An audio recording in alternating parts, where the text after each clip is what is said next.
नमस्कार बच्चों, मेरा नाम राकेश कुमार है।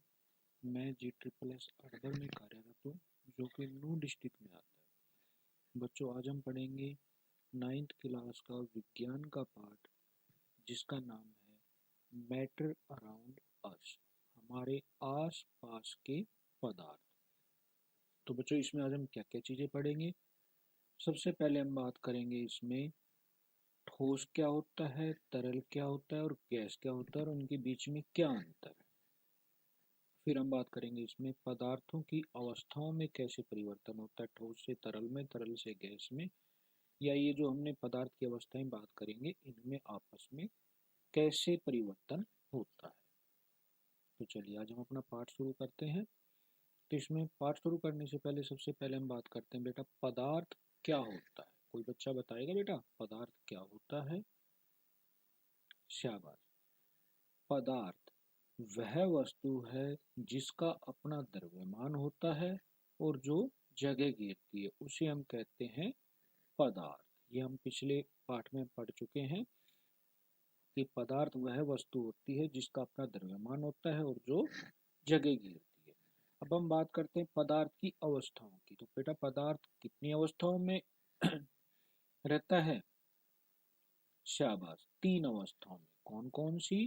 ठोस, तरल या गैस। तो ये बात होगी हमारी पदार्थ की अवस्थाओं की। अब हम शुरू करते हैं अपने पदार्थ की अवस्थाएं कौन कौन सी जो हमने अभी बात की, ठोस, द्रव्य और गैस। तो इनको समझने की कोशिश करते हैं। यहाँ पे मैंने एक एग्जांपल लिया हुआ है, बर्फ। यह एक ठोस पदार्थ है, पानी एक तरल पदार्थ है और गैस या स्टीम जो भाप हम बात करते हैं वो एक गैस है। कैसे है इनके बारे में हम एक एक करके बात करते हैं। तो सबसे पहले हम बात करते हैं ठोस की। तो बेटा किसको हम कहते हैं ठोस है, या पदार्थ के कौन से लक्षण बताते हैं कि यह पदार्थ हमारा ठोस है। तो इसके लिए हमें सबसे पहली चीज पता होना चाहिए बेटा, पदार्थ जो होता है, जो ठोस पदार्थ है, उसका निश्चित आकार होता है और वो निश्चित जगह घेरता है। जैसे अभी हमने एग्जाम्पल लिया बर्फ का। बर्फ का एक टुकड़ा लिया, जब तक वो बर्फ की अवस्था में है उसको हम कहीं पे भी रख दें, ना ही उसका आकार परिवर्तित होता है और वो जो जितनी जगह घेर रहा है वो उतनी ही जगह घेरता है। दूसरी चीज, ठोस पदार्थ क्या होते हैं बेटा, उनको आसानी से संपीड़ित नहीं किया जा सकता, उनको आसानी से दबाया नहीं जा सकता। जैसे बर्फ की बात करें, उसको बर्फ को अगर हम दबाने की कोशिश करेंगे तो वो दबेगी नहीं, वो टूट जाएगी, दबेगी नहीं। तीसरी चीज ठोस पदार्थ के बारे में बात करते हैं। ठोस पदार्थ के जो कण होते हैं वो आपस में कसकर पैक किए हुए होते हैं और एक नियमित पैटर्न में व्यवस्थित होते हैं। अब यही चीज हम बर्फ का उदाहरण लेके समझते हैं। जो बर्फ है, ना ही उसका आकार परिवर्तित होता है, ना ही वो जो जगह घेर रही है वो उतनी ही जगह घेरती है, उसमें कोई परिवर्तन नहीं होता, चाहे हम उसको कहीं पे भी रख दें। दूसरी चीज, बर्फ को अगर हम दबाने की कोशिश करते हैं तो वह आसानी से संपीड़ित या दब नहीं सकती, वो टूट जाती है, दबेगी नहीं। तीसरी चीज, इसके जो कण हैं वो आपस में कसकर पैक किए हुए हैं, वो इधर उधर बिखर जाते हैं लेकिन पैक की आसानी कसकर पैक किए हुए होते हैं। इसी में बेटा और कोई उदाहरण दे सकते हो ठोस पदार्थ का? शाबाश, पत्थर। पत्थर एक ठोस पदार्थ है। किन गुणों के आधार पर हम कहते हैं? सबसे पहला, पत्थर को हम कहीं पे भी रखें उसके आकार में कोई परिवर्तन नहीं होता और वो निश्चित जगह घेरता है। शाबाश। दूसरी चीज, पत्थर को हम आसानी से दबा नहीं सकते, संपीड़ित नहीं कर सकते। तीसरी चीज, उसके जो कण है वो आपस में कसकर पैक किए होते हैं और निश्चित पैटर्न। तो बेटा ये बात होगी हमारी ठोस पदार्थ की। चलिए अगले बात करते हैं पदार्थ की अवस्था तरल, लिक्विड के बारे में। तो लिक्विड के क्या क्या लक्षण होते हैं? सबसे पहला लक्षण, तो लिक्विड का आयतन तो निश्चित होता है, वो जो जगह घेरता है वो तो निश्चित घेरता है, लेकिन उसका आकार निश्चित नहीं होता, उसका आकार परिवर्तित होता रहता है।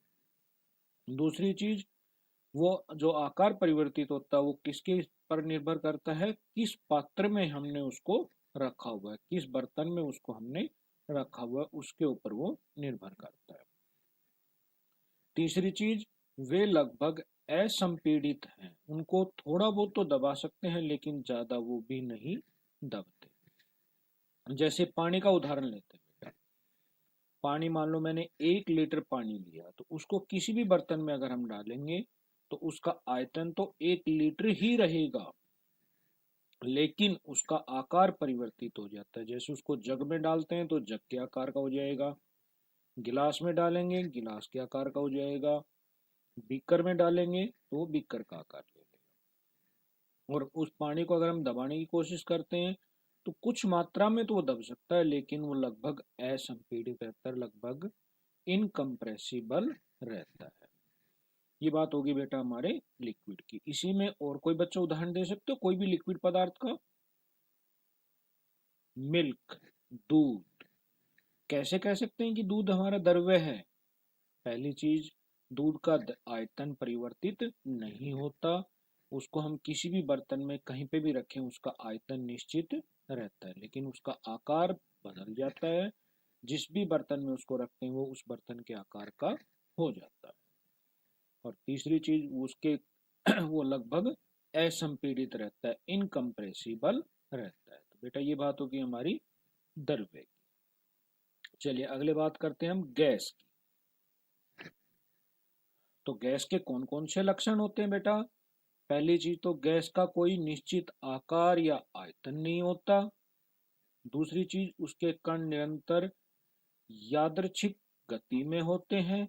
तीसरी चीज गैसों को आसानी से संपीड़ित या विस्तृत किया जा सकता है। जैसे मान लो बेटा हवा है हमारी, हवा को अगर मैं एक सिलेंडर में भरता हूँ, तो मान लो मैंने हवा को 1 लीटर के सिलेंडर के अंदर भर के बंद कर दिया, उसको उसी गैस को हम 5 लीटर के बर्तन में भी भर सकते हैं, उसी गैस को मैं आधा लीटर के बर्तन में भी भर सकता हूँ। तो इसके आधार पर हम कह सकते हैं गैसों का कोई निश्चित आकार या आयतन नहीं होता, जिस भी बर्तन में हम भरते हैं वही आकार वो ले लेती हैं, और उनका आयतन भी उस बर्तन के आयतन के समान हो जाता है। दूसरी चीज, जो गैसों के कण हैं वो निरंतर गतिज अवस्था में रहते हैं। वो गति कैसी होती है? रैंडम होती, यादृच्छिक होती है। उसको हम ये नहीं कह सकते कि गैस के कण इसी दिशा में भाग रहे हैं, वो इधर उधर ऐसे ही भागते रहते हैं। जैसे बेटा सुबह सुबह हम जब उठते हैं तो हमारे कमरे में जब धूप आती है तो उस धूप में जो धूल मिट्टी के कण है, वायु में उपस्थित जो धूल मिट्टी के कण है, वो हमें इधर उधर भागते हुए दिखाई देते हैं। तो उनकी कोई गति निश्चित नहीं होती, वो इधर उधर भागते रहते हैं। तो ये गति होती है हमारी रैंडम मोशन, ये यादृच्छिक गति। तीसरी चीज, गैस को हम आसानी से दबा सकते हैं। जैसे अभी हमने बात की कि मेरे पास 1 लीटर गैस है, उसको मैं आधा लीटर के बर्तन में भर सकता हूँ और 5 लीटर के बर्तन में भर सकता हूँ। तो कैसे भर सकते हैं? उसको अगर हम दबा दें तो वो आधा लीटर के बर्तन में आ जाएगी, और उसको हम खुला छोड़ दें तो वो 5 लीटर के बर्तन में भी आ जाएगी। तो इसी के आधार पर हम कह सकते हैं गैसों को आसानी से संपीड़ित या विस्तृत किया जा सकता है। तो बेटा ये बात होगी हमारी ठोस, द्रव्य और गैस के बारे में। आगे हम बात करते हैं इनकी अवस्था में कैसे परिवर्तन किया जा सकता है। तो बेटा हम इनकी आसानी से इनकी अवस्था भी परिवर्तित कर सकते हैं। जैसे मान लो मेरे पास बर्फ है, उसको अगर मैं गर्म करूं तो वो क्या हो जाएगी? पिघल जाएगी।